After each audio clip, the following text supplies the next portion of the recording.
Hei, jeg skal bare vise en fort ting jeg kjøpte på lørdag. Denne boken. Og bakgått over.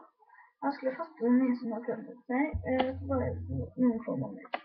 Så har jeg 5 fyrer som gikk inn og sendte hverandre til å komme i finalen i X-Factor, drapsturné, spille inn vårt første album uten en liten episode.